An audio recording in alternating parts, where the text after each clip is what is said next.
Israel America ಹಾಗೂ Iran ನಡುವೆ ನಡೆಯುತ್ತಿರುವ 18ನೇ ದಿನದ ಯುದ್ಧ ಒಂದು ಮಗದೊಂದು ತಿರುವನ್ನು ಪಡೆದಂತೆ ಕಾಣಿಸಿದೆ.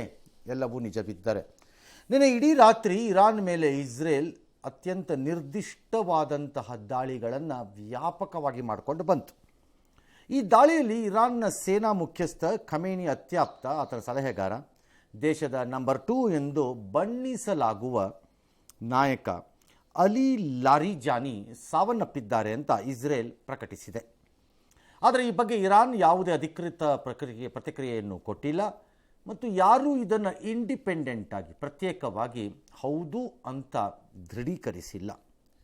ಬಟ್ ಅವರು ಸತ್ತಿಲ್ಲ ಅಂತ ಇರಾನ್ ಹೇಳಿಲ್ಲ. ಆ ಬದಲು ಅವರ ಎಕ್ಸ್ ಅಕೌಂಟಲ್ಲಿ ಅವರ ಕೈ ಬರಹದ ಒಂದು ಹೇಳಿಕೆ, ಯಾವುದೋ ಹಳೇದದು, ಐರಿಸ್ ದೇನಾ ಹಡಗಿನಲ್ಲಿ, ಅಂದರೆ ಆವತ್ತು ಮಿಸೈಲ್ ಹೊಡೆದವರು ಬೀಳಿಸಿದಾಗ ಆಗಿದ್ದದ್ದು, ಅದರ ನಾವಿಕರಿಗೆ ಶ್ರದ್ಧಾಂಜಲಿ ಸಲ್ಲಿಸುವ ಹೇಳಿಕೆಯನ್ನು ಅವರು ಎಕ್ಸ್ ಅಕೌಂಟ್ಗೆ ಹಾಕಿದ್ದಾರೆ. That is given rise to another problem ಈಗ ಅಂತ ಅನಿಸುತ್ತೆ. ಅಮೆರಿಕ ಇಸ್ರೇಲ್ ಮೋಸದ ದಾಳಿ ಮಾಡಿವೆ. ಅವ್ರ ಕೈ ಬರಹದ ಆ ಹೇಳಿಕೆ ಎಕ್ಸಲ್ಲಿ ಹಾಕಿದ್ದಾರಲ್ಲ, ಅದರಲ್ಲಿರೋದು, ಒಬ್ಬ ಮುಸಲ್ಮಾನನ ಕೂಗಿಗೆ ಸ್ಪಂದಿಸದಿದ್ದರೆ ನೀವು ಮುಸಲ್ಮಾನರೇ ಅಲ್ಲ ಅಂತ ಜಗತ್ತಿನಲ್ಲಿರುವ ಮುಸ್ಲಿಮರಿಗೆ ಅಲ್ಲಾಹು ಹೆಸರಿನಲ್ಲಿ ಅವರು ಬಹಿರಂಗ ಪತ್ರ ಬರೆದಿದ್ದಾರೆ. ಫೇರ್ ಎನಫ್, ಅವ್ರು ಬರ್ಕೋಬೋದು, ಬರೆದಿದ್ರಲ್ಲಿ ತಪ್ಪು ಅನ್ನೋಕ್ಕಾಗಲ್ಲ. ನಾವು ಪಾಕಿಸ್ತಾನ ಅಫ್ಘಾನಿಸ್ತಾನದ ಮೇಲೆ ದಾಳಿ ಮಾಡಿ ಅಲ್ಲಿ 400 ಜನ ಆಸ್ಪತ್ರೆಯಲ್ಲಿ ಸಾಯಿಸಿರೋದು, ಒಬ್ಬ ಮುಸಲ್ಮಾನ ಇನ್ನೊಬ್ಬ ಮುಸಲ್ಮಾನನ ಮೇಲೆ ಎದ್ದು ಹೋಗಿದ್ದಿದ್ದ ಅಲ್ವೇನದು? ಅದಕ್ಕೆ ಯಾರಿಗೆ ಪತ್ರ ಬರೀತೀರಿ? ಯಾರ ಹೆಸರಲ್ಲಿ ಪತ್ರ ಬರೀತೀರಿ? ಯಾರ ಹೆಸರಲ್ಲಿ ಬರೀಬೇಕು ಪತ್ರನ ಈಗ? ಹಾಗಿದ್ರೆ ಈ ದ್ವಂದ್ವ ಮತ್ತು ಡೂಪ್ಲಿಕೇಟ್ಗಳ ಆಟ ಭಾಳ ದಿನ ನಡೆಯಲ್ಲ.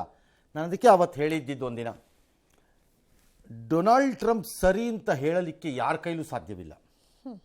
ಆತ ನಡೆದುಕೊಂಡಿರುವ ರೀತಿ, ನಡೆಸಿರುವ ರೀತಿಗಳು, ಟ್ಯಾರಿಫ್ಗಳನ್ನು ನಡೆಸ್ಕೊಂಡ ರೀತಿ, ಈಗೆಲ್ಲರಿಗೂ ನಮ್ಮ ಹೆಲ್ಪ್ಗೆ ಬನ್ನಿ ಅಂದರೆ ಯಾರು ಬರ್ತಾರೆ? ಯಾಕೆ ಬರ್ತಾರೆ?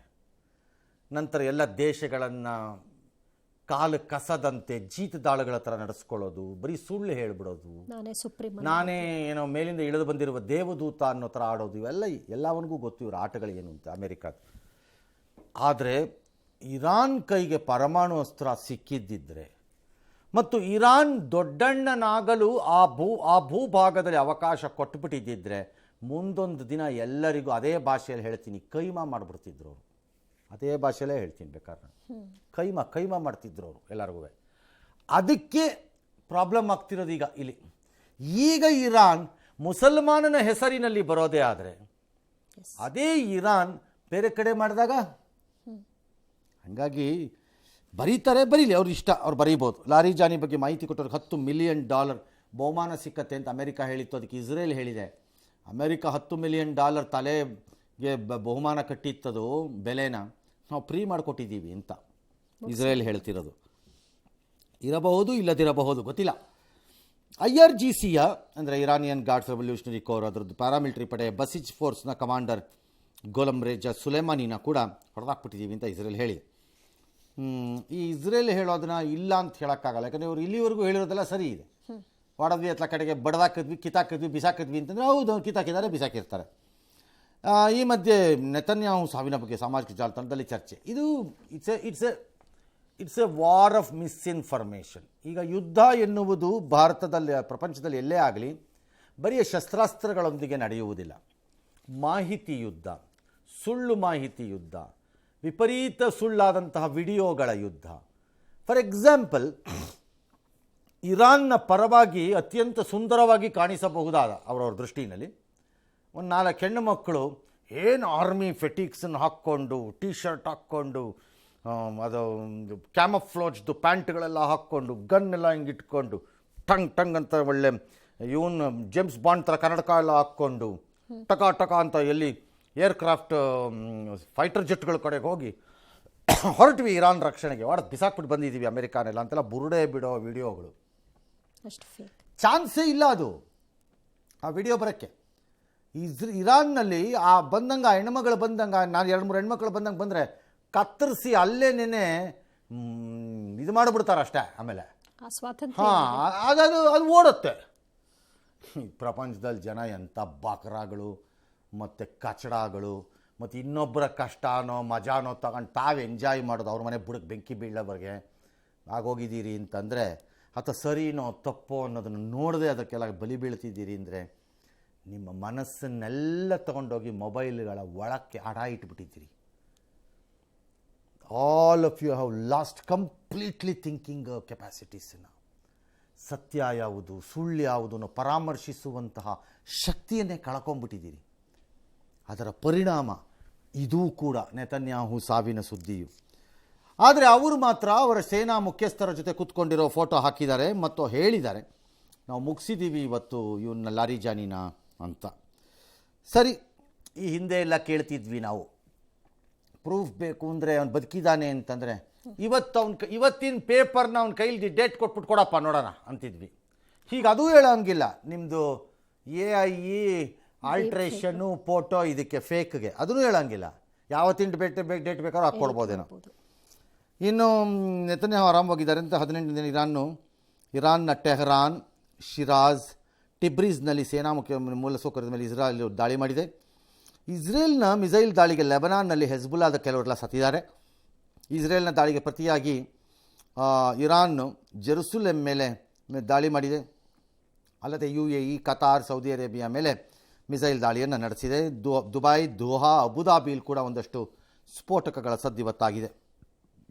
ಇರಾನ್ನ ದಾಳಿನಲ್ಲಿ ಓರ್ವ ಪಾಕ್ ಪ್ರಜೆ ಸಾವನ್ನಪ್ಪಿದ್ದಾನೆ. ದಟ್ಸ್ ಓಕೆ, ಅಂದರೆ ಯಾರೇನು ಮಾಡೋಕ್ಕಾಗಲ್ಲ, ಅದೆಲ್ಲ ಕ್ರಾಸಲ್ಲಿ ಆಗಿರುತ್ತದು. ಇರಾಕ್ ರಾಜಧಾನಿ ಬಾಗ್ದಾದ್ನಲ್ಲಿ ಇರುವ ಅಮೆರಿಕ ರಾಯಭಾರ ಕಚೇರಿ ಮೇಲೆ ಡ್ರೋನ್ಗಳು, ಕ್ಷಿಪಣಿಗಳ ದಾಳಿ ಎಲ್ಲ ಮಾಡಿದ್ದಾರೆ. ಇರಾನ್ನಲ್ಲಿ ಒಂದು 2,000 ಜನ ಸತ್ತಿದ್ದಾರೆ ಅಂತ ಹೇಳ್ತಾರೆ. ಡೌಟು, ಯಾಕಂದರೆ ಇರಾನ್ನವರು ಕೊಡೋ ಫಿಗರ್ನ ನಾನು ನಂಬಲ್ಲ. ಹಿಂದೆ ಅವರು ಹತ್ತಿಕ್ಕಿದ್ರಲ್ಲ, ಅಲ್ಲಿ ಎದ್ದಂತಹ ಕ್ರಾಂತಿಯ ಯುವಕರನ್ನ ಈಗ ಒಂದು 3 ತಿಂಗಳು ಕೆಳಗೆ 4 ತಿಂಗಳು, ಅದರ ಸಂಖ್ಯೆಯನ್ನು ಮಾತ್ರ ಕೊಡಲಿಲ್ಲ ಅವರು. ಏನೊಂದು 50 ಜನ ಸತ್ತಿರಬೇಕು ಅಷ್ಟೇ ಅಂದ್ಬಿಟ್ರು. 5,000 ಜನ ಸತ್ತಿದ್ರಂತ ಅದರಲ್ಲಿ. ಈಗ ಇದರಲ್ಲಿ ಮಾತ್ರ 2,000 ಅಂದರೆ ಯಾಕೆ ನಂಬಬೇಕು? ನಮ್ಗೆ ಗೊತ್ತಿಲ್ಲ ನಾವು ಸತ್ತಿದಾರೋ ಇಲ್ಲ. There is no Muslim country which is with Iran. Iran ಜೊತೆ ಯಾವುದೇ ಮುಸ್ಲಿಂ ದೇಶ ಇಲ್ಲ. ಇದ್ದಾರೆ ಕೆಲವು ರೆಸಿಸ್ಟೆನ್ಸ್ ಗ್ರೂಪ್ಗಳಿವೆ, ಕೆಲವು ಪ್ರತಿರೋಧವನ್ನು ಆಯಾ ದೇಶಗಳಲ್ಲಿ ತೋರಿಸ್ತಾ ಇರೋರು ಇದ್ದಾರೆ. ಫಾರ್ ಎಕ್ಸಾಂಪಲ್, ಹೂತೀಸು ಯೆಮೆನ್ನಲ್ಲಿ ಒಂದು ಭಾಗ, ಸುಡಾನ್ನಲ್ಲಿ ಒಂದು ಭಾಗ, ಸೌತ್ ಆ್ಯಂಡ್ ನಾರ್ತ್ ಸುಡಾನ್ನಲ್ಲಿ ಒಂದು ಭಾಗದಲ್ಲಿ ಪಾಸಿಬಲಿ ಅವರೇ ಸೃಷ್ಟಿ ಮಾಡಿರಬಹುದಾದ ಹೆಜ್ಬುಲ್ಲಾ ಗ್ರೂಪ್, ಅದು ಸರ್ಕಾರ ಅಲ್ಲ, ದೇಶ ಅಲ್ಲ. ಇನ್ನು ಲೆಬನಾನ್ನಲ್ಲಿ ಹಮಾಸ್ ಗ್ರೂಪ್, ಅದು ಸರ್ಕಾರ ಅಲ್ಲ, ದೇಶ ಅಲ್ಲ. ಇನ್ನು ಇರಾಕಲ್ಲಿ ಇರಾಕಿ ರೆಸಿಸ್ಟೆನ್ಸ್ ಗ್ರೂಪು, ಸರ್ಕಾರ ಅಲ್ಲ, ದೇಶ ಅಲ್ಲ. ಈ ಥರದ ಗ್ರೂಪ್ಗಳ ಸಪೋರ್ಟ್ ಇದೆ. ಇರಾನ್ಗೆ ನಿರ್ದಿಷ್ಟವಾಗಿ ದೇಶದ ಸಪೋರ್ಟ್ ಅನ್ನೋದು ಯಾವುದೂ ಇಲ್ಲ. ಕಾರಣ ಭಾಳ ಸರಳ. ಆ ಭೂಭಾಗದಲ್ಲಿ ಇರಾನ್ ತನ್ನ ಸಾರ್ವಭೌಮತೆಯನ್ನು ಸ್ಥಾಪಿಸಲು ಬಹಳ ದೀರ್ಘಕಾಲದಿಂದ ಪ್ರಯತ್ನ ಮಾಡ್ತಾ ಇದೆ. ತಾನೇ ಅತಿ ದೊಡ್ಡ ದೇಶ, ತನ್ನನ್ನು ಕೇಳಿ ಉಳಿದವರು ನಡ್ಕೋಬೇಕು ಅನ್ನೋದು ಇರಾನ್ನ ಬಯಕೆ. ಹಾಗಾಗಿ ಇರಾನ್ ಹಲವಾರು ವಿಚಾರಗಳಲ್ಲಿ ಸೌದಿ ಅರೇಬಿಯಾ ಜೊತೆ ತೀವ್ರವಾದಂತಹ ವೈಮನಸ್ಯ ಮತ್ತು ದ್ವೇಷವನ್ನು, ಮುಸ್ಲಿಮರ ಒಳಜಾತಿಗಳ ಆಧಾರದ ಮೇಲೆ ದೀರ್ಘಕಾಲ ಇರಾಕ್ ಜೊತೆಯೂ, ಈಗ ಅವರದ್ದೇ ಆದಂಥ ಶಿಯಾ ಇರೋದರಿಂದ ಅಲ್ಲಿ ದೊಡ್ಡ ಸಮಸ್ಯೆ ಅವ್ರಿಗೆ ಕಾಣಿಸಿಲ್ಲ, ಪಾಕಿಸ್ತಾನದ ಜೊತೆಯೂ ಇರಾನ್ನು ಪ್ರಾಬ್ಲಮನ್ನು ಹಾಕ್ಕೊಂಡಿರೋವಂಥದ್ದು, ಅಫ್ಘಾನಿಸ್ತಾನದ ಜೊತೆ ಇಲ್ಲ. ಬಟ್ ಅಫ್ಘಾನಿಸ್ತಾನದಲ್ಲಿ ಅದೇನು ದೊಡ್ಡ ಸಪೋರ್ಟ್ ಬೇಸ್ ಅದಕ್ಕೆ ಸಿಕ್ಕಲ್ಲ, ಅದಕ್ಕೆ ಎಕ್ಸೆಪ್ಟ್ ಲಾಜಿಸ್ಟಿಕಲ್ಲಿ ಏನಾದ್ರು ಸಿಕ್ಬೋದೇನೋ ಅಷ್ಟೇ. ಅದು ಬಿಟ್ಟರೆ ಅದಕ್ಕೆ ಸಪೋರ್ಟ್ ಸಿಕ್ಕಬೇಕಾಗಿರೋದು ಈ ಕಡೆ ಗಲ್ಫ್ ರಾಜ್ಯಗಳಲ್ಲಿ. ಅವೆಲ್ಲವೂ ಅದರ ವಿರುದ್ಧವಾಗಿ ನಿಂತಿರೋವಂಥವು. ಯಾವುದು? Qatar, UAE, Saudi, Jordan, Egypt, ಇವರೆಲ್ಲರೂ. ಹಾಗಾಗಿ there is no country which is there to support Iran. Indirectly support ಮಾಡಲಿಕ್ಕೆ ಚೈನಾ ಇದೆ, ಇಲ್ಲ ಅಂತ ಯಾರೂ ಹೇಳ್ತಾ ಇಲ್ಲ, ಮತ್ತು ರಷ್ಯಾ ಇದೆ ಈ ಕಡೆ. ಎರಡೂ ಅವಕ್ಕೆ ನೇರವಾಗಿ ಅಲ್ಲದಿದ್ದರೂ ಅಪ್ರತ್ಯಕ್ಷವಾಗಿ ಇರಾನ್ಗೆ ಸಪೋರ್ಟನ್ನು ಮಾಡುತ್ತವೆ, ಅನುಮಾನ ಇಲ್ಲ. ಬಟ್ ಈಗ ಗಲ್ಫ್ ಸ್ಟೇಟ್ಗಳು, ಐ ಬಿಲೀವ್, ನಾನು ಓದ್ಕೊಂಡಿದ್ದು ತಿಳ್ಕೊಂಡಿದ್ದ ರೀತಿಯಲ್ಲಿ ನೋಡ್ತಿದ್ರೆ ಅಮೆರಿಕಕ್ಕೆ ಅವ್ರು ಹೇಳ್ತಿದ್ದಾರಂತೆ, ಗಲ್ಫ್ ರಾಜ್ಯಗಳು ಇನ್ಕ್ಲೂಡಿಂಗ್ ಸೌದಿ ಅರೇಬಿಯಾ, ಇರಾನನ್ನು ಮುಗಿಸ್ಬಿಡಿ ಅಂತ, ಬಿಡಬೇಡಿ, ಅರ್ಧದಲ್ಲಿ ನಿಲ್ಲಿಸ್ಬೇಡಿ, ದಯಮಾಡಿ, ಇಷ್ಟನ್ನೇ ಅನುಭವಿಸಿದ್ದೀವಿ, ಫುಲ್ ಅನುಭವಿಸ್ಬಿಡೋಣ, ಅದೇನಾಗುತ್ತೋ ಆಗೋಗ್ಬಿಡ್ಲಿ, ಮುಗಿಸ್ಬಿಡಿ ಈ ಸರಿ ಇರಾನನ್ನು ಅಂತ. ಇರಾನಿನ ದುಷ್ಟ ಆಟಗಳು ಆ ಪರಿಪ್ರಮಾಣದಲ್ಲಿ ಇದೆ ಆ ಭಾಗದಲ್ಲಿ. ಒಂದು ವೇಳೆ ಯಾವುದೇ ದೊಡ್ಡ ಅಸ್ತ್ರ ಇಲ್ಲದ ಇರಾನು, ಲೈಕ್ ಪರಮಾಣು ಅಸ್ತ್ರ ಇಲ್ಲದ ಇರಾನ್ ಇಷ್ಟು ಆಟ ಆಡಿಸ್ತಿದೆ ಅಂತ ಅನ್ನೋದೇ ಆದರೆ ಜಸ್ಟ್ ಇಮ್ಯಾಜಿನ್ ಅದರ ಕೈಗೆ ಏನಾದ್ರು ಪರಮಾಣು ಅಸ್ತ್ರ ಸಿಕ್ಕಿದ್ದಿದ್ರೆ ಏನು ಮಾಡ್ತಿತ್ತು ಎಲ್ಲರನ್ನೂ ಆ ಭೂಭಾಗದಲ್ಲಿ ಅಂತ. ಹಾಗಾಗಿ ಇರಾನ್ಗೆ ಬೆಂಬಲ ಇದೆ ಅಂತ ಯಾರೂ ಅನ್ಕೋತಿಲ್ಲ. ಆದರೆ ಇರಾನ್ ತನ್ನ ಯುದ್ಧವನ್ನು ತಾನೇ ನಡೆಸುವ ಒಂದಷ್ಟು ಸಾಮರ್ಥ್ಯವನ್ನು ಪಡ್ಕೊಂಡಿದೆ, ನಾವಿಲ್ಲ ಅಂತ ಹೇಳೋಕ್ಕಾಗ್ತಿಲ್ಲ. ಬಟ್ ಈಗ ನಡೀತಾ ಇರೋದು ಪರ್ಸೆಪ್ಷನ್ ವಾರ್. ಈಗ ಇವನು ಲಾರಿಜಾನಿ ಸತ್ತಿದ್ದಾನೆ ಅಂತ ಇಸ್ರೇಲ್ ಹೇಳಿದೆ. ಐ ಹ್ಯಾವ್ ನೋ ಐಡಿಯಾ ಅವನು ಸತ್ತಿದ್ದಾನೋ ಇಲ್ವೋ ನಂಗೆ ಗೊತ್ತಿಲ್ಲ ಅಂಟಿಲ್ ಇರಾನ್ ಪ್ರಕಟ ಮಾಡುವವರೆಗೆ. ಫಾರ್ ಎಕ್ಸಾಂಪಲ್, ನಿಮಗೆಲ್ಲ ನೆನಪಿಗೆ ಇದ್ದರೆ, ಯಾಕೆ ಪರ್ಸೆಪ್ಷನ್ ವಾರನ್ನು ಒಂಚೂರು ಹೇಳ್ಬಿಡ್ತೀನಿ, ಮುಂದಕ್ಕೆ ಹೋಗೋಣ. ನಿಮಗೆಲ್ಲ ನೆನಪಿದ್ದರೆ ರಷ್ಯಾ ಮತ್ತು ಯುಕ್ರೇನ್ ವಾರ್ ಪ್ರಾರಂಭ ಆದಾಗ ಆರಂಭದ ದಿನಗಳಲ್ಲೇ ಪುಟಿನ್ಗೆ ಚರ್ಮ ಸಮಸ್ಯೆ ಅಂತೆ, ಹಾರ್ಟ್ ಪ್ರಾಬ್ಲಮ್ ಅಂತೆ, ಅದೇನೋ ರಕ್ತದ ಒತ್ತಡ ಅಂತೆ, ವಿಪರೀತ ಸೀರಿಯಸ್ ಅಂತೆ, ಕೋಮಾ ಅಂತೆ, ಬದುಕಲ್ವಂತೆ, ಸತ್ತೇ ಹೋಗ್ಬಿಟ್ರಂತೆ ಅಂತ ಸುದ್ದಿ ಎಲ್ಲ ಹಬ್ಸಿದ್ರು. ಆಮೇಲೆ ಅವ್ರು ಅಪಿಯರ್ ಆದರು, ಎಲ್ಲ ಆಯಿತು, ಕ್ಲೋಸ್ ಆಯಿತು. ಇಫ್ ಯು ರಿಮೆಂಬರ್, ಅದೇ ಥರ ಈಗ ನೆತನ್ಯಾಹುಗೆ ಹಬ್ಸಿದ್ದಾರೆ, ಅದೇ ಥರ ಬಹುಶಃ. ಇದು ಈ ಪರ್ಸೆಪ್ಷನ್ ಅಂದರೆ ಯುದ್ಧ ಹೀಗೆ ನಡೀತಿದೆಯಾ ಅನ್ನೋದನ್ನು ನಂಬಿಸುವಂತಹ ಮಾಹಿತಿಗಳ ಮೂಲಕ ನಡೆಸುವ ಅಸ್ತ್ರ ಇಲ್ಲದ ಯುದ್ಧ. ಆಪರೇಷನ್ ಸಿಂಧೂರ್ನಲ್ಲಿ ಭಾರತ ಪಾಕಿಸ್ತಾನಕ್ಕೆ ಮಾಡಿದ್ದ ಡ್ಯಾಮೇಜನ್ನ ಅದು ಚೇತರಿಸ್ಕೊಳ್ಳೋಕ್ಕಿಂತ 10 ವರ್ಷ ಬೇಕು ನನ್ನ ಪ್ರಕಾರದಲ್ಲಿ. ಬಟ್ ಪಾಕಿಸ್ತಾನ ಹೇಗೆ ಹೇಳ್ಕೊಂಡು ಓಡಾಡ್ಬಿಡ್ತು ಇಡೀ ಪ್ರಪಂಚದಲ್ಲಿ ಅಂದರೆ, ನಾನೇ ಗೆದ್ದಿದ್ದೀನೇನೋ ಅನ್ನೋ ಥರ ದುಷ್ಟ ಬೀದಿ ನಾಯಿ ಥರ ಓಡಾಡ್ಕೊಂಡಿತ್ತದು Pakistan. So there is a perception problem. ಇವಾಗ ಪರ್ಸೆಪ್ಷನ್ ವಾರ್ ಇಲ್ಲಿ ನಡೀತಿರೋದು ಪರ್ಸೆಪ್ಷನ್ ವಾರೇ. ಈತ ಸತ್ತಿದ್ದಾನೋ ಸತ್ತಿಲ್ವೋ ನನಗೆ ಗೊತ್ತಿಲ್ಲ ಕನ್ಫರ್ಮ್ ಆಗೋವರೆಗೆ. ಬಟ್ ಇಸ್ರೇಲ್ ಅದನ್ನು ಹೆಂಗಿಷ್ಟು ಚೆನ್ನಾಗಿ ಬಿಂಬಿಸಿದೆ ಅಂದರೆ ಅವನು ಸತ್ತಿದ್ದಾನೆ ಅಂತಾನೆ. ಕಾರಣ ಇಸ್ರೇಲ್ ಇಲ್ಲಿವರೆಗೂ ಹೇಳಿರೋದೆಲ್ಲ ಹೌದಾಗಿದೆ. ಹಾಗಾಗಿ ಪರ್ಸೆಪ್ಷನ್ ವಾರಲ್ಲಿ ಬಹುಶಃ ಈಗ ಅಮೇರಿಕಾ ಸೋಲ್ತಾ ಇದೆ, ಇರಾನ್ ಗೆಲ್ತಿರಬಹುದು ಪರ್ಸೆಪ್ಷನ್ ವಾರ್ನಲ್ಲಿ. ಯಾಕಂದರೆ ಇರಾನ್ ಒಳಗಡೆ ಅಷ್ಟೆಲ್ಲ ಹೊಡೆಸ್ಕೋತಾ ಇದ್ವಲ್ಲ, ಏನಾಗಿದೆ ಅಂತ ಯಾರು ನೋಡ್ತಾನೆ ಇಲ್ಲ.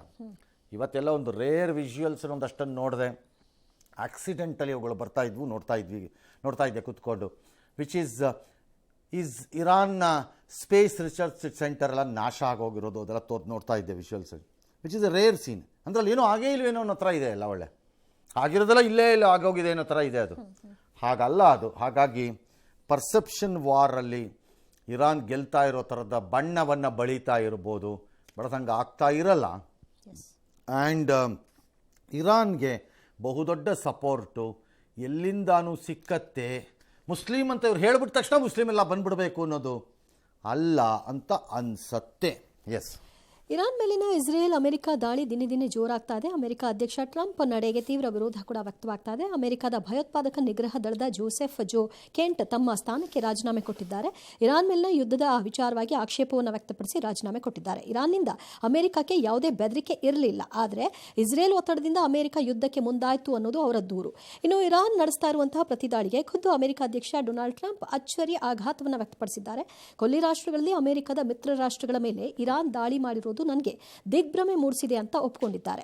ನಾವು ಅಂದುಕೊಂಡಕ್ಕಿಂತ ಇರಾನ್ ಕ್ಷಿಪಣಿ ಡ್ರೋನ್ಗಳ ಮೂಲಕ ಅಮೆರಿಕದ ಸೇನಾ ನೆಲೆಗಳು, ಮಿತ್ರ ರಾಷ್ಟ್ರ ಸೇನಾ ಮೂಲಸೌಕರ್ಯಗಳನ್ನು ನಾಶಗೊಳಿಸಿದೆ. ಇದು ಪ್ರಾದೇಶಿಕ ಗಡಿ ಸಂಘರ್ಷದ ಕಳವಳವನ್ನು ಹೆಚ್ಚು ಮಾಡ್ತಾ ಇದೆ. ಇರಾನ್ ಮೇಲೆ ಫೆಬ್ರವರಿ 28ರಂದು ನಾವು ದಾಳಿ ಮಾಡುವ ಮುನ್ನ ಯಾರೊಬ್ಬರೂ ಇಂತಹ ಪ್ರತಿರೋಧವನ್ನು ನಿರೀಕ್ಷೆ ಮಾಡಿರಲಿಲ್ಲ. ಇರಾನ್ ಈ ರೀತಿಯ ಪ್ರತಿದಾಳಿ ನಡೆಸ್ತಾ ಇದೆ ಅಂತ ತಜ್ಞರು ಕೂಡ ಅಂದಾಜಿಸಿರಲಿಲ್ಲ. ಇರಾನ್ ನಿಜವಾಗಿಯೂ ಅತ್ಯಂತ ಶಕ್ತಿಶಾಲಿ ದೇಶ. ಕೊಲ್ಲಿ ರಾಷ್ಟ್ರಗಳಾದ Kuwait, Bahrain, Saudi Arabia, Qatar, UAE ಮೇಲೆ ಸಾವಿರಾರು ಮಿಸೈಲ್ಗಳು, ಡ್ರೋನ್ಗಳು ದಾಳಿಯಾಗಿವೆ. ಆದರೆ ನಾವು ಅವುಗಳನ್ನು ಹೊಡೆದು ಹಾಕಿದ್ದೀವಿ ಅಂತ ಕೂಡ ಹೇಳಿದ್ದಾರೆ. ಇದೇ ವೇಳೆ ಇರಾನ್ ಮೇಲೆ ಇಸ್ರೇಲ್ ಪರಮಾಣು ಅಸ್ತ್ರ ಪ್ರಯೋಗಿಸಲ್ಲ ಅಂತ ಹೇಳಿದ್ದಾರೆ. ಇರಾನ್ ಮೇಲೆ ಇಸ್ರೇಲ್ ಪರಮಾಣು ಅಸ್ತ್ರ ಪ್ರಯೋಗಿಸಲ್ಲ ಅಂತ ಟ್ರಂಪ್ ಹೇಳ್ತಾ ಇದ್ದಾರೆ ಅಂದರೆ officially we are now declaring Israel as A nuclear powered nation. ಅದು ಎಲ್ಲರೂ ಅದನ್ನು ನಂಬಿರುವಂತಹ, ಒಪ್ಪಿರುವಂತಹ ವಿಚಾರ. ಅಧಿಕೃತ ಪ್ರಕಟಣೆಯಾಗಿಲ್ಲ. ಭಾರತದ ಥರ, ಪಾಕಿಸ್ತಾನದ ಥರ, America, Russia, China, Britain, France ಥರ ಅದು ಪ್ರಕಟ ಆಗಿಲ್ಲ. ಈಗ ಅದು ಇವರು ಹೇಳ್ತಾ ಇದ್ದಾರೆ ಅಂದರೆ ಅದು ಅಲ್ಲಿಗೆ ಇದೆ ಅಂತಾಯಿತು. ಸೀಕ್ರೆಟಿವ್ಲಿ ಇಸ್ರೇಲ್ ಡೆವಲಪ್ಡ್ ನ್ಯೂಕ್ಲಿಯರ್ ವೆಪನ್ಸನ್ನು ಲಾಂಗ್ ಬ್ಯಾಕ್, ದೀರ್ಘಕಾಲದ ಹಿಂದೆ ಅಂತ. ಇನ್ನು ಟ್ರಂಪ್ಗೆ ಸರ್ಪ್ರೈಸ್ ಆಗಿದೆ ಗಲ್ಫ್ ನೇಷನ್ಸ್ ಮೇಲೆ ಅಂತ ಪಾಸಿಬಲಿ ಇರಬಹುದು ಅನಿಸುತ್ತೆ. Because Trump and Israel thought ಇರಾನ್ನು ಅಮೇರಿಕದ ಅಸೆಟ್ಸ್ ಮೇಲೆ, ಆಸ್ತಿಗಳ ಮೇಲೆ ನುಗ್ಗಿ ಬರುತ್ತೆ, ಕತಾರ್ನಲ್ಲೇ ಆಗಲಿ ಎಲ್ಲೇ ಆಗಲಿ, ಮತ್ತು ಇಸ್ರೇಲ್ ಮೇಲೆ ಹೋಗುತ್ತೆ ಅಂತ ಲೆಕ್ಕ ಹಾಕಿದ್ರು. ಈ UAE ದೇಶಗಳು ಮತ್ತು ಸೌದಿ ಅರೇಬಿಯಾ ಮತ್ತು ಇತರ ದೇಶಗಳ ಮೇಲೆ ನಾಗರಿಕ ವಲಯ, ಬಿಸ್ನೆಸ್ಸು, ಆಯಿಲ್ಲು ಇದ್ರ ಮೇಲೆ ಹೋಗುತ್ತಾರೆ ಅಂತ ಅಂದ್ಕೊಂಡಿರಲಿಲ್ಲವೇನೋ. ಆ್ಯಂಡ್ ಈಗ ನಡೀತಾ ಇರೋ ಯುದ್ಧ ನನ್ನ ಪ್ರಕಾರದಲ್ಲಿ ಭವಿಷ್ಯದಲ್ಲಿ ನಡೆಯಬಹುದಾದ ಯುದ್ಧಗಳ ಎಲ್ಲ ರೂಪವನ್ನು ಬದಲಾಯಿಸುತ್ತೆ. ಇನ್ನು ಮುಂದಕ್ಕೆ ಯಾರೂ ಅತ್ಯಂತ ಕಾಸ್ಟ್ಲಿ ವೆಪನ್ಸನ್ನು ಇಟ್ಕೋಬೇಕಾದ ಅವಶ್ಯಕತೆಗಳಿಲ್ಲ. ಬೇಸಿಕ್ ಮಿನಿಮಮ್ ಡೆಟರೆನ್ಸ್ ವೆಪನ್ಸು ಸಾಕು ಅನಿಸುತ್ತೆ. ಚೀಪ್ ವೆಪನ್ಸ್ ಬೇಕು, ಲಾರ್ಜ್ ನಂಬರಲ್ಲಿ ಒಂದು ದೊಡ್ಡ ಸಂಖ್ಯೆಗಳಲ್ಲಿ ಬೇಕು, ಮತ್ತು ಅದನ್ನು ಪ್ರಯೋಗಿಸಲು ವ್ಯವಸ್ಥೆಗಳು ಇರಬೇಕು, ಮತ್ತು ಈ ವ್ಯವಸ್ಥೆಯ ಮೂಲಕ ತಾನು ನಡೆಸುವ ಯುದ್ಧವನ್ನು ದೀರ್ಘಕಾಲ ನಡೆಸುವಂತೆ ಇರಬೇಕು. ಹೀಗಿದ್ದರೆ ಸಾಕಾಗಬಹುದೇನೋ ಬಹುತೇಕ ರಾಷ್ಟ್ರಗಳಿಗೆ, ಎಕ್ಸೆಪ್ಟ್ ಫ್ಯೂ ರಾಷ್ಟ್ರಗಳಿಗೆ. ಯಾಕಂದರೆ ಅವಕ್ಕೆ ಜಿಯೋಗ್ರಫಿಕಲಿ ಅಂದರೆ ಭೂಪಟದಲ್ಲಿ ಕೆಲವು ದೇಶಗಳಿಗೆ ಅದೃಷ್ಟದ ಜಾಗಗಳು ವಾಸ್ತು ಪ್ರಕಾರ ಸಿಕ್ಕಿಬಿಟ್ಟಿರುತ್ತೆ. For example take Turkey, unbelievable ಪೊಸಿಷನಲ್ಲಿ ಕೂತ್ಕೊಂಡಿದೆ Turkey. For example take Pakistan, again unbelievable ಪೊಸಿಷನಲ್ಲಿ ಕೂತ್ಕೊಂಡಿದೆ ಪಾಕಿಸ್ತಾನ. ನಾನು ಹೇಳ್ತಿರೋದು ಒಂದು ಭೂಭಾಗದಲ್ಲಿ. ಎಗೈನ್ ಇರಾನ್ ಹಾಗೆ ಕೂತ್ಕೊಂಡಿದೆ. ಹಾಗಾಗಿ ಪ್ರಾಬಬಲಿ ಯೆಮೆನ್ ಈ ಕಡೆ ಭಾಗದಿಂದ, ರೆಡ್ ಸಿ ಕಡೆಯಿಂದ ಹೋಗೋದಾದರೆ, ಹೀಗಾಗಿ ಕೆಲವು ದೇಶಗಳಿಗೆ ಲಭ ಇದೆ. ಅವುಗಳು ದೀರ್ಘಕಾಲ ಯುದ್ಧ ನಡೆಸಿದ್ರೆ ಸಾಕು, ಏನು 100 ಫೈಟರ್ ಜೆಟ್ಗಳು, 4 ಯುದ್ಧ ವಿಮಾನಗಳನ್ನು ತೆಗೆದುಕೊಂಡು ಹೋಗಬಹುದಾದ ಹಡಗುಗಳು, ಏನು ಡಜನ್ ಗಟ್ಟಲೆ ಸಬ್ಮೆರಿನ್ಗಳು ಎಲ್ಲ ಬೇಕಾಗಿಲ್ಲವೇನೋ. ಚೀಪ್ ಅಂಡರ್ ವಾಟರ್ ಡ್ರೋನ್ಗಳು, ಓವರ್ಫ್ಲೈ ಮಾಡಬಹುದಾದಂಥ ಸಾವಿರ ಸಂಖ್ಯೆಗಳ ಡ್ರೋನ್ಗಳು ಲೈಕ್ ಶಾಹಿದ್ ಟೈಪಲ್ಲಿ, ಇಷ್ಟಿದ್ರೆ ಸಾಕೇನೋ ಅನ್ನಿಸ್ತಿದೆ ಈ ಯುದ್ಧದ ರೀತಿ ರಿವಾಜನ್ನು ನೋಡಿದ್ರೆ. ಇಸ್ರೇಲ್ ಈಗ ನಾನು ಪರ್ಸೆಪ್ಷನ್ ಅಂತ ಹೇಳ್ತಾ ಇದ್ದೆ, ಅವ್ರು ಯಾರೋ ಅಧ್ಯಕ್ಷ ರಾಜೀನಾಮೆ ಕೊಟ್ಟಿದ್ದಾರೆ ಅಮೇರಿಕಾದ ಭಯೋತ್ಪಾದಕರು. ಅಮೇರಿಕಾಲಿ ಒಂದು ಪ್ರಾಬ್ಲಮ್ ಇದೆ ಆಫೀಸರ್ಸ್ದು. ಅದೇನು ಅಂತಂದರೆ, ಭಾಳ ಆಫೀಸರ್ಸು ಇಲ್ಲ ಅವ್ರು ಡೆಮೊಕ್ರೆಟ್ಸು ಇಲ್ಲ ರಿಪಬ್ಲಿಕನ್ಸ್ ಆಗೂ ಗುರುತಿಸ್ಕೊಂಡಿರ್ತಾರೆ. ಹಾಗಾಗಿ ಅವರ ಚಿಂತನೆಗಳು ರಾಜಕೀಯವಾಗೂ ಇರುತ್ತೆ. ಇಟ್ ಕಾಂಟ್ ಬಿ ಜಸ್ಟ್ ಸ್ಟ್ರಾಟಜಿಕ್ಕಾಗೇ ಇರುತ್ತೆ ಅಂತ ಹೇಳಲಿಕ್ಕೆ ಬರಲ್ಲ. ಎಷ್ಟೋ ಸರಿ ನನಗೆ ಈ ಪ್ರಕರಣದಲ್ಲಿ ಗೊತ್ತಿಲ್ಲ. ಈಗೇನು ಇಟ್ಸ್ ಎ ಪರ್ಸೆಪ್ಷನ್ ಇರಬಹುದು ಅವ್ರಿಗೆ. ಪರ್ಸೆಪ್ಷನ್ ವಾರನ್ನು ಭಾಳ ಜನ ಅನ್ಕೋತಿರ್ಬೋದು, ಇವತ್ತು ಚುಚ್ಕೊಳ್ಳೋ ಅಂಥ ಈ ಮಾಹಿತಿ ಯುಗದಲ್ಲಿ ಇಂಟರ್ನೆಟ್ನಿಂದ ಇದನ್ನೆಲ್ಲ ಮಾಡ್ತಾ ಇದ್ದಾರೆ ನೋಡಿ ಹಿಂಗೆ ಅಂತ. ಅಲ್ಲ, ನೀವು ಅತ್ಯಂತ ಹಳೆಯ ಪರ್ಸೆಪ್ಷನ್ ವಾರ್ಗ್ ಒಂದಕ್ಕೆ ನಿಮ್ಮನ್ನು ಇಂಟ್ರೊಡ್ಯೂಸ್ ಮಾಡ್ಬೋದು ಅನ್ಸತ್ತೆ ನಾನು. ಶ್ರೀಕೃಷ್ಣ ಪರಮಾತ್ಮ ಯುದ್ಧಭೂಮಿನಲ್ಲಿ ಅಶ್ವತ್ಥಾಮೋ ಹತಕ್ಕುಂಜರಹ ಹೇಳ್ತಾನೆ. ನನ್ನ ಪ್ರಕಾರದಲ್ಲಿ ವೆರಿ ರಿಫೈನ್ಡ್ ಪರ್ಸೆಪ್ಷನ್ ಅದನ್ನು ಕ್ರಿಯೇಟ್ ಮಾಡುತ್ತದು. ಒಂದನ್ನು ಅಶ್ವತ್ಥಾಮ ನಿಧನನಾದ ಅಂತ ಹೇಳೋದು ಆತನ ತಂದೆಗೆ ಅನಿಸುತ್ತೆ. ಅಂದಾಗ ಅವನು ಶಸ್ತ್ರಗಳನ್ನು ಕೆಳಗೆ ಬಿಟ್ಕೊಂಡ್ಬಿಡ್ತಾನೆ.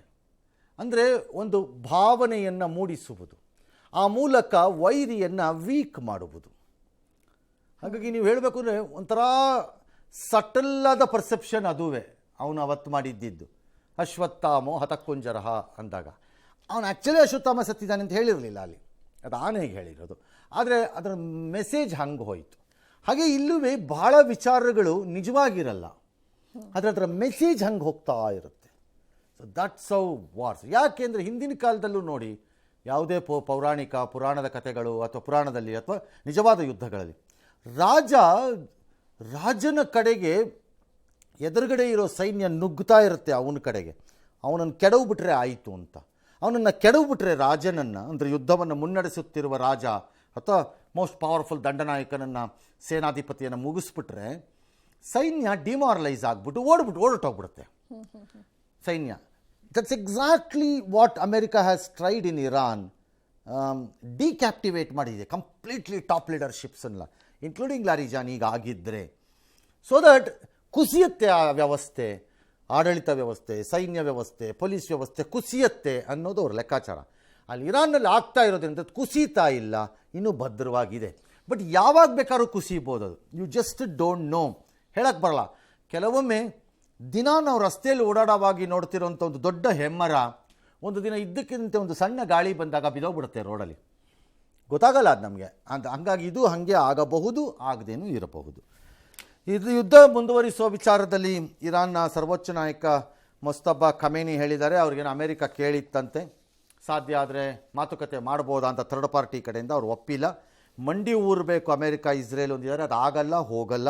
ಪರಿಹಾರ ಕೊಡಬೇಕು ಅಂದರೆ ಅದು ಇವರಲ್ಲ, ಇವ್ರ ಅಪ್ಪ ಈಗ ಹೋದ್ರಲ್ಲ ಮೇಲಕ್ಕೆ, ಇವನ್ ಮಕ್ಕಳು ಮೊಮ್ಮಕ್ಕಳು ಬಂದರೂ ಅದಾಗಲ್ಲ, ಹೋಗಲ್ಲ. ಅದು ಸುಮ್ಮನೆ ಆಯಿತು. ಈ ಪಾರ್ಟಿ ಹೆಂಗಪ್ಪ ಉಳ್ಕಂಡ ಅಂದರೆ ಅವತ್ತಿನ ದಿನ ದಾಳಿನಲ್ಲಿ ಅವ್ರ ತಂದೆ ಎಲ್ಲ ಹೋದಾಗ ಅವನೇನ ಆ ಅರ್ಧ ನಿಮಿಷನೋ 2 ನಿಮಿಷನೋ ವಾಕಿಂಗಿಗಿಂತ ಪಕ್ಕದಲ್ಲಿರೋ ಗಾರ್ಡನ್ಗೆಲ್ಲ ಹೋಗಿದ್ರಂತೆ. ಹಾಗಾಗಿ ಆತ ಉಳ್ಕೊಂಡಿದ್ದಾರೆ ಅಂತ ಹೇಳ್ತಿದ್ದಾರೆ. ಆಗಿರ್ಬೋದು, ತೊಂದರೆ ಇಲ್ಲ, ಏನೋ ಒಂದಿನ ಆಗತ್ತೆ. ನೆಕ್ಸ್ಟ್, ಇನ್ನು LPG ಕೊರತೆ ಸಮಸ್ಯೆಗೆ ಆತಂಕದ ನಡುವೆ ಭಾರತೀಯರಿಗೆ ಕೊಂಚ ರಿಲೀಫ್ ಸಿಗುವಂತಹ ಸಾಧ್ಯತೆ. ನಿನ್ನೆಯಷ್ಟೇ ಶಿವಾಲಿಕ ಹಡಗು ಭಾರತವನ್ನು ತಲುಪಿತ್ತು. ಶುಕ್ರವಾರ ಮಂಗಳೂರಿಗೆ ಬಂದಿಳಿಯುತ್ತೆ. ಇನ್ನು ಇದರ ಜೊತೆಗೆ ನಂದಾದೇವಿ ಹಡಗು ಕೂಡ ಗುಜರಾತ್ನ ವಡಿನಾರ್ ಬಂದರಿಗೆ ಬಂದಿದೆ. ಈ ಮೂಲಕ 2 ದಿನಗಳಲ್ಲಿ ಭಾರತಕ್ಕೆ 93,000 ಮೆಟ್ರಿಕ್ ಟನ್ LPG ಬಂದಂತಾಗಿದೆ. ಕೊಲ್ಲಿಯಲ್ಲಿ 22 ಭಾರತೀಯ ಧ್ವಜ ಹೊತ್ತ ಹಡಗುಗಳು ಇನ್ನೂ ಉಳ್ಕೊಂಡಿವೆ. ಒಟ್ಟು 611 ನಾವಿಕರಿದ್ದಾರೆ. ಇವು ಕೂಡ ಹಂತ ಹಂತವಾಗಿ ಬಂದಾಗ ಗ್ಯಾಸ್ ಮತ್ತು ಕಚ್ಚಾ ತೈಲ ಹೊತ್ತು ತರುವಂತಹ ನಿರೀಕ್ಷೆಗಳು ಹೆಚ್ಚಾಗಿದ್ದು ಮುಂದಾಗುವಂತಹ ಸಮಸ್ಯೆಯನ್ನ ತಾತ್ಕಾಲಿಕವಾಗಿ ನಿವಾರಣೆ ಮಾಡಬಹುದಾದ ಸಾಧ್ಯತೆ. ಭಾರತೀಯರು 2 ಹಡಗು ಬಂತು, 3ನೇ ಹಡಗು ಕೂಡ ಬರ್ತಾ ಇದೆ. ಜಗ್ಲಾಡ್ಕಿ ವಿಚ್ ಇಸ್ 85,000 ಮೆಟ್ರಿಕ್ ಟನ್ನನ್ನು ತೊಗೊಂಡು ಬರ್ತಾ ಇದೆ. ಫೇರ್ ಎನಫ್, ಡ್ಯಾಮ್ ಗೋಡ್ ಅಂತ ನೆನೆನೇ ಹೇಳಿದೆ ನಾನು, ತುಂಬ ಒಳ್ಳೆಯದು, ಸಮಾಧಾನ ಆಗ್ತಾ ಇದೆ ಅಟ್ಲೀಸ್ಟ್ ಒಂದು ಚೂರಾರು ಅಂತ. ಬಟ್ ಅನ್ಲೆಸ್ ದಿನಕ್ಕೆ 2 ಹಡಗು ಬರದೇ ಇದ್ದರೆ, ನಿಮಗೆ ಮಿನಿಮಮ್ 3 ದಿನಕ್ಕೆ 2 ಹಡಗಾದರೂ ಅಲ್ಲ, 2 ದಿನಕ್ಕೆ 3 ಹಡಗಾದರೂ ಬರದೇ ಇದ್ದರೆ ನಿಮ್ಮ ಪರಿಸ್ಥಿತಿ ಸುಧಾರಿಸಲಿಕ್ಕೆ ಸಾಧ್ಯವಿಲ್ಲ. ನೀವು ಕೊರತೆಯಲ್ಲೇ ದಿನವನ್ನು ಅಡ್ಜಸ್ಟ್ ಮಾಡ್ಕೊಂಡು ತಳ್ಳಬೇಕು, ಬೇರೆ ದಾರಿ ಇಲ್ಲ ನಿಮಗೆ ಯಾವುದೇ ರೀತಿಯಾಗಿ. ಐ ಡೋಂಟ್ ನೋ ಅದಾಗತ್ತೋ ಅದಾಗಲ್ವೋ ಅನ್ನೋದು ನನಗೆ ಗೊತ್ತಿಲ್ಲ. ಐ ಕಾಂಟ್ ಸೇ, ಈಗಲೇ ಹೇಳಕ್ಕೆ ಬರಲ್ಲ. ಇವತ್ತು ಬಂದಿರೋಂಥ ನಂದಾದೇವಿ ಹಡಗು ಗುಜರಾತ್ನ ವಡಿನಾರ್ಗೆ ಬಂದಿದೆ. ಆ್ಯಕ್ಚುಲಿ ಅದನ್ನು ಮಿಡ್ ಸೀನಲ್ಲಿ ಶಿಪ್ ಟು ಶಿಪ್ ಟ್ರಾನ್ಸ್ಫರ್ ತೊಗೊಂಡಂಗಿದೆ ಆ ಗ್ಯಾಸನ್ನು, LPGನ ಇವರು. ಬಿಕಾಸ್ ನಾಳೆ ಬರ್ತಿರೋದು LPG ಅಲ್ಲ ಅನಿಸತ್ತೆ, ನಾಳೆ ಬರ್ತಿರೋದು ಕ್ರೂಡ್ ಇರಬೇಕು. ಮಂಬ್ರನ್ ಕ್ರೂಡ್ ಇರಬೇಕು, ಅದು ಮೋಸ್ಟ್ಲಿ ನಾಳೆ ಬರ್ತಿರೋದು. ಯಾವ ಇಟ್ಸ್ ಓಕೆ, ಯಾವುದೋ ಒಂದು ಬರುತ್ತೆ. ಸೊ ಇವರು ಶಿಪ್ ಟು ಶಿಪ್ ಟ್ರಾನ್ಸ್ಫರ್ನ ತೊಗೊಂಡಿದ್ದಾರೆ ಮಿಡ್ ಸೀನಲ್ಲಿ, ಹೈ ಸೀನಲ್ಲಿ, ಶಿಪ್ ಟು ಶಿಪ್ಪಲ್ಲಿ. ಅಂದರೆ ಅಲ್ಲಿ ತಂದಿರೋ ನಂದಾದೇವಿ ಹಡಗಿಂದ ಇನ್ನೊಂದು ಹಡಗಿಗೆ ವರ್ಗಾಯಿಸ್ಕೊತಾ ಇದ್ದಾರೆ. ಆ ಹಡಗನ್ನು ಡಾಕ್ ಮಾಡೋಕ್ಕೆ ತಂದಿಲ್ಲ ಒಳಗೆ, maybe because of size or other facilities ಇರಬಹುದು. ಈ ಹಡಗು ತೆಗೆದುಕೊಂಡು ಇದು ತಾನು ತೊಗೊಂಬಂದು ಅದನ್ನು ರಿಫೈನರಿಗಳಿಗೆ ಕೊಡುತ್ತೆ. ರಿಫೈನರಿಗಳು ಇದನ್ನು ರಿಫೈನ್ ಮಾಡಿ ಅದನ್ನು ಬಾಟ್ಲಿಂಗ್ ಪ್ಲಾಂಟ್ಗಳಿಗೆ ಕೊಡುತ್ತವೆ. ಬಾಟ್ಲಿಂಗ್ ಪ್ಲಾಂಟ್ಗಳು ಅಂದರೆ ಬೆಂಗಳೂರಿನವರೆಲ್ಲರೂ ನೀವು ಹಾಸನ ಮಂಗಳೂರು ಕಡೆಗೆ ಹೋಗ್ತಾ ಇದ್ದಾಗ ಸೋಲೂರು ಹತ್ತಿರದಲ್ಲಿ ನೀವು ನೋಡ್ತಿರಲ್ಲ, ಅಲ್ಲಿ ಆಯಿಲ್ ಕಾರ್ಪೊರೇಷನ್ ಒಂದು ಬಾಟ್ಲಿಂಗ್ ಪ್ಲ್ಯಾಂಟು, ಹೊಸಕೋಟೆ ಹತ್ತಿರ ಎಲ್ಲೋ ಒಂದು ಬಾಟ್ಲಿಂಗ್ ಪ್ಲ್ಯಾಂಟ್ ಇದೆ, ಮೈಸೂರಲ್ಲಿದೆ. ಹೀಗೆ ಬಾಟ್ಲಿಂಗ್ ಪ್ಲಾಂಟ್ಗಳಿದೆ. ಆ ಬಾಟ್ಲಿಂಗ್ ಪ್ಲ್ಯಾಂಟ್ಗೆ ಹೋಗಬೇಕು ಗ್ಯಾಸು, ಅಲ್ಲಿ ಫಿಲಪ್ ಆಗಬೇಕು ಸಿಲಿಂಡರ್ಗಳಿಗೆ, ನಂತರ ಡಿಸ್ಟ್ರಿಬ್ಯೂಷನ್ಗೆ ಬರಬೇಕು. ಸೊ ಟೆಕ್ನಿಕಲಿ ಇದಿಷ್ಟು. ಆಮೇಲೆ ಈ ಹಡಗಿಂದ ಹಡಗಿಗೆ ನೀವು ಆಯಿಲನ್ನು ಟ್ರಾನ್ಸ್ಫರ್ ಮಾಡೋದು SOP ಇದೆ, ಸ್ಟ್ಯಾಂಡರ್ಡ್ ಇದೆ, ಭಾಳ ರಕ್ಷಣೆಯಿಂದ ಚೆನ್ನಾಗಿ ಮಾಡ್ಕೋತಾರೆ, ದೊಡ್ಡ ಸಮಸ್ಯೆ ಅಲ್ಲ ಅವ್ರಿಗೆ. ಬಟ್ ಅದು ಇಟ್ ಟೇಕ್ಸ್ ಟೈಮ್. ಅದು ನೀವು ಇಷ್ಟ ಬಂದಂಗೆ ಅದನ್ನು ಟ್ರಾನ್ಸ್ಫರ್ ಕೊಡೋಕ್ಕೆ ಬರೋಲ್ಲ. Generally ship to ship transfers ಈಗ 45,000 50,000 ಮೆಟ್ರಿಕ್ ಟನ್ ಇರೋದೇ ಆದರೆ 2 ದಿನ ಆಗುತ್ತೆ ಅದು ಟ್ರಾನ್ಸ್ಫರ್ ಆಗೋಕ್ಕೆ. 2 ಡೇಸ್ ತೊಗೊಳತ್ತೆ, 2-2.5 ದಿನವೂ ತೊಗೋಬೋದು. ಹವಾಮಾನದ ಆಧಾರದ ಮೇಲೆ 2-2.5 ದಿನವೂ ಆಗ್ಬೋದು, ಹೇಳಕ್ಕೆ ಬರೋಲ್ಲ. ಹಾಗಾಗಿ ಅದಾದಮೇಲೆ ಅದು ರಿಫೈನರಿಗೆ ಬರಬೇಕು, ಅದಾದಮೇಲೆ ಬಾಟ್ಲಿಂಗ್ ಹೋಗಬೇಕು, ಅದಾದಮೇಲೆ ಜನರಿಗೆ ಬರಬೇಕು. ಜನರಲಿ ಇದೆಲ್ಲ 15 ದಿನ ಟೈಮ್ ತೊಗೊಳತ್ತೆ, ನಾರ್ಮಲಿ 12ರಿಂದ 15 ದಿನ. ಎಸ್, ಹಾಗಾಗಿ ನೀವು ಈಗಲೇ ಎಲ್ಲ ಆಗೋಗಿದ್ದೆ ಅಂತ 2 ಹಡಗು ಬಂತಂತಲ್ಲ, ಹಾಗಾಯ್ತು, ತಿರುಗ್ಸ ನಲ್ಲಿನ ತುಂಬ್ಕೊಳ ಅಂತ, ಹಂಗಾಗಲ್ಲ, ಹಂಗೆ ನಡೆಯಲ್ಲ. ಎಸ್.